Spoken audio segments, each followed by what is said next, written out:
Baada ya onyo la malaika, Yusufu alimchukua Mariamu na mtoto Yesu hadi Misri, ambako waliishi kama wakimbizi hadi kifo cha mfalme katili Herode. Hata alipofariki Herode, tazama, malaika wa Bwana alimtokea Yusufu katika ndoto huko Misri. Akasema, ondoka umchukue mtoto na mamaye, ushike njia kwenda nchi ya Israeli, kwa maana wamekufa walioitafuta roho ya mtoto. Hili lilitimiza unabii mwingine wa zamani uliotabiriwa na Bwana, nikamuita mwanangu atoke Misri.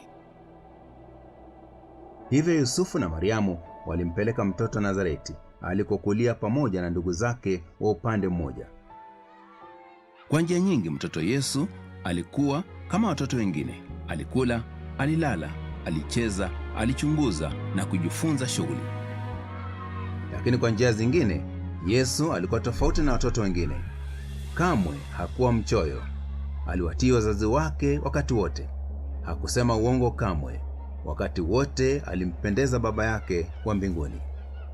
Alikuwa mtakatifu, asiyekuwa na uovu, asiyekuwa na waa lolote, aliyetengwa na wakosaji. Yesu ndiye mtoto mkamilifu pekee katika historia.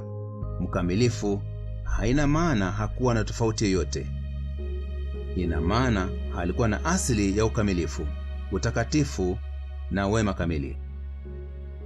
Alikuwa mkamilifu pia katika uwezo na hekima, lakini kabla ya kuingia kwenye tumbo la Mariamu, alijiwekea vikomo fulani ili aweze kuishi kama mwanadamu kati ya wanadamu. Naye Yesu akazidi kuendelea katika hekima na kimo, akimpendeza Mungu na wanadamu.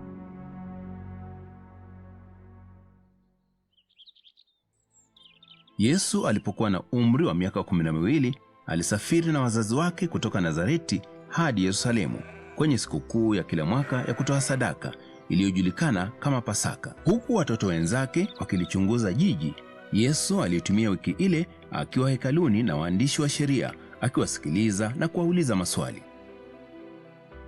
Na wote waliomsikia walistaajabia fahamu zake na majibu yake.